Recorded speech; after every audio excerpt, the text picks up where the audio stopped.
Washington, D.C., May 1, 2025. The chandeliers of the Willard Intercontinental Hotel's Grand Ballroom cast a warm glow over dozens of the world's most influential figures.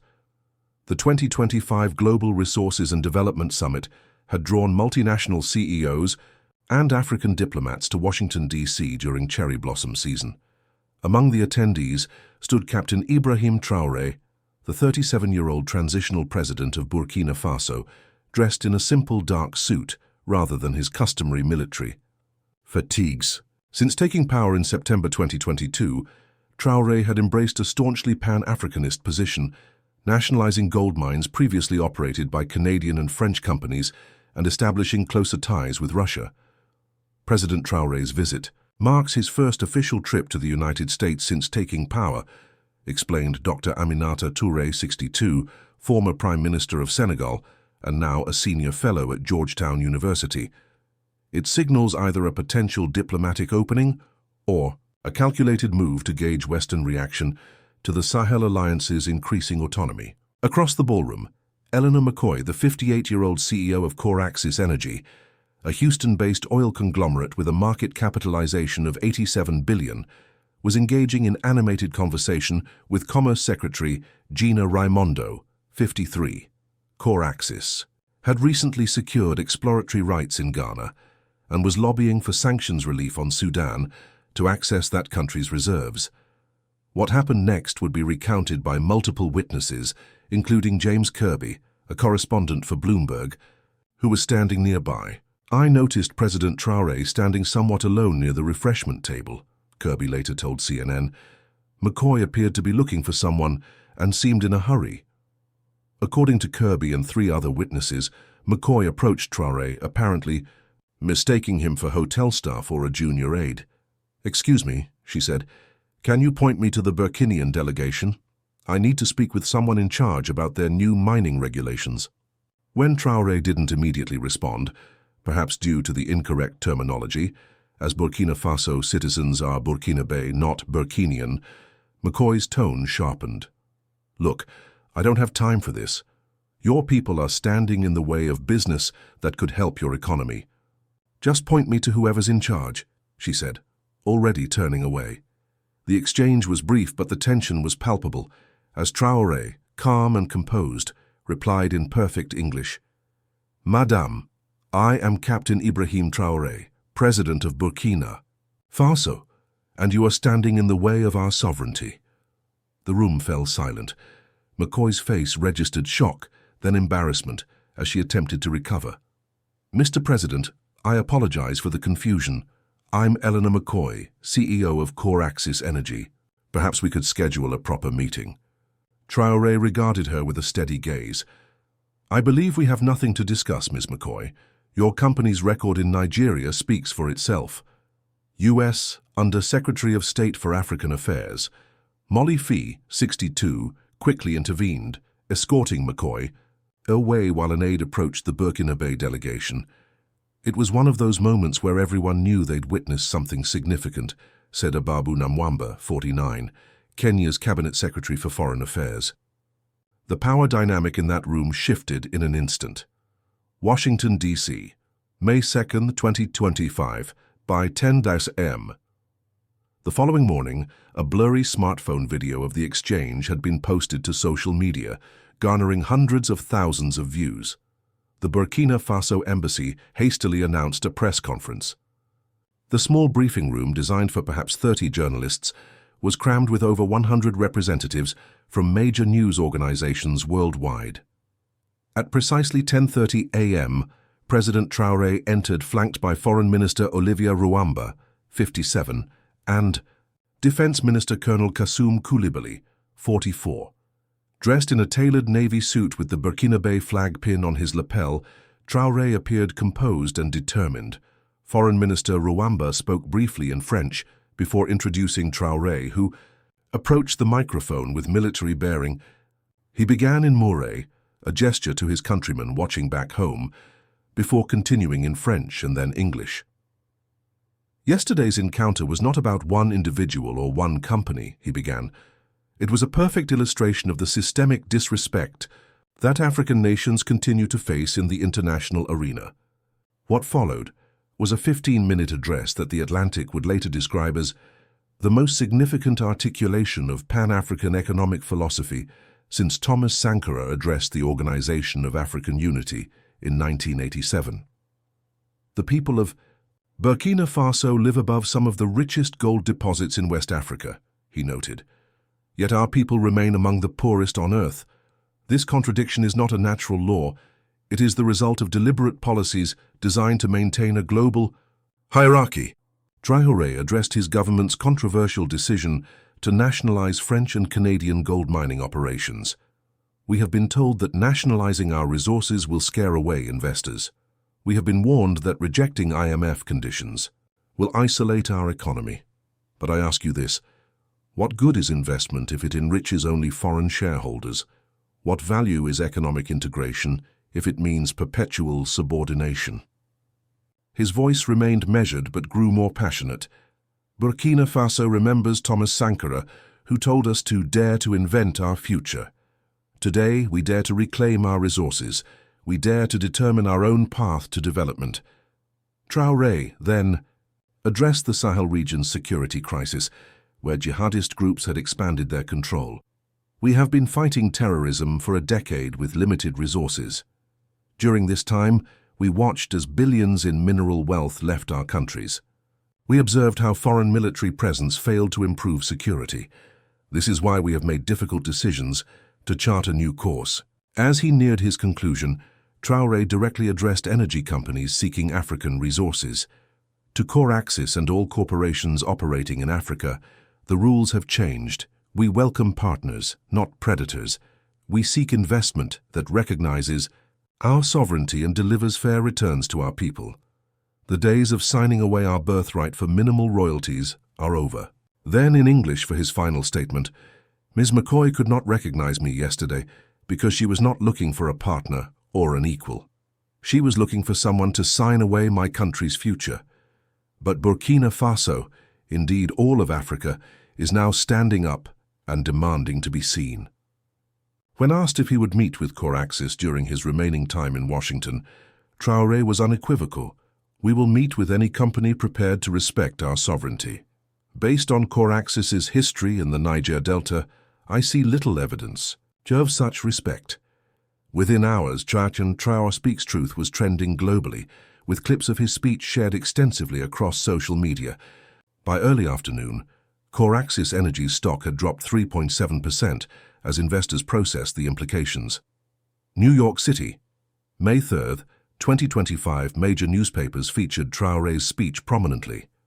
The New York Times ran, Burkina Faso President Challenges Corporate Neo-Colonialism after Summit Snub, while the Washington Post opted for Traoré versus Coraxis, How a Diplomatic Misstep Ignited Resource Nationalism Debate. By mid-morning, protests had formed outside Coraxis Energy's Midtown Manhattan office. What started as a few dozen activists quickly swelled to over 500 people, many carrying signs with Traoré's image and quotes. This isn't just about one interaction, explained Dr. Mahmoud Mamdani, 78, renowned professor of African Studies at Columbia University. This is about a system that has extracted trillions in wealth from Africa while leaving its people impoverished. Congressman Jamal Bowman, 48, representing New York's 16th District, addressed the growing crowd. What we're witnessing is a fundamental realignment of power. For too long, corporations have operated with impunity across the global South. Leaders, like President Traoré, are saying enough. At Columbia University, the African Students Association organized a teach-in on resource extraction in Africa that drew over 600 students. Meanwhile, a crowd-funded initiative launched by the African diaspora had raised over $1.2 million in 24 hours to support Burkinabe efforts to develop sovereign mining capabilities. The Reclaim African Resources Fund, spearheaded by Nigerian-American business leader Ngozi Okonjo-Iweala, 70, Director General of the World Trade Organization, aimed to provide technical expertise for African nations developing their resources independently. We're leveraging the diaspora's knowledge to support true economic sovereignty, Okonjo-Iweala explained. President Traoré's stand inspired us to move from talk to action. Houston, Texas, May 3, 2025 at Coraxis, Energy's headquarters, executives gathered for an emergency strategy session. The company's stock had fallen 6.5% over 2 days, erasing nearly $5.7 billion in market value. Eleanor McCoy had issued a brief, written apology the previous evening, calling the incident an unfortunate misunderstanding. The statement did little to stem criticism. Coraxis announced that McCoy would hold a press conference and revealed it had engaged former U.S. Ambassador to the African Union Johnny Carson as a special advisor to review its engagement policies with African governments. Washington, D.C., May 3, 2025 on Capitol Hill. The incident triggered debate about U.S. policy toward military governments in the Sahel. The Senate Foreign Relations Committee announced hearings on U.S. corporate practices in Africa and their implications for American foreign policy. We need to reassess our approach, said Senator Chris Coons, 61, of Delaware. Using sanctions and isolation has pushed these governments toward Russia without addressing the legitimate grievances regarding resource exploitation. Secretary of State Antony Blinken, 63, placed a call to Foreign Minister Rwanda, suggesting a meeting with Traoré before the Burkinabe delegation departed. This administration needs to decide whether isolating these governments serves our interests, remarked John Bolton, 76, former National Security Advisor, on Fox News. Russia and China engage with regimes we sanction, and they don't lecture about democracy while doing business. Ouagadougou, Burkina Faso, May 3, 2025. In Burkina Faso's capital, thousands gathered in Nation Square, waving flags and portraits of both Traoré and Thomas Sankara. "He spoke for all of Africa," exclaimed university student Maurice Ouedraogo. For the first time, someone told these corporations the truth to their faces. Colonel Celestin Simporé, 48, vice president of the MPSR junta, addressed the crowd, emphasizing economic patriotism and resource sovereignty. While the government enjoyed this moment of popularity, Burkina Faso continued to face enormous challenges. Jihadist groups controlled significant territory, forcing over 2 million people to flee their homes. Economic sanctions imposed after the 2022 coup had strained the economy, with inflation reaching 14%. Yet for many Burkinabe, Traoré's confrontation with American corporate power symbolized a broader struggle for dignity that transcended immediate hardships. Houston, Texas, May 4, 2025. Eleanor McCoy stood before a forest of microphones in Coraxis Energy's corporate auditorium. "I want to begin by offering my sincere apology to President Ibrahim Traoré and the people of Burkina Faso," McCoy stated, her voice steady but her expression somber. "My behavior reflected neither my personal values nor Coraxis's commitment to respectful engagement with our global partners."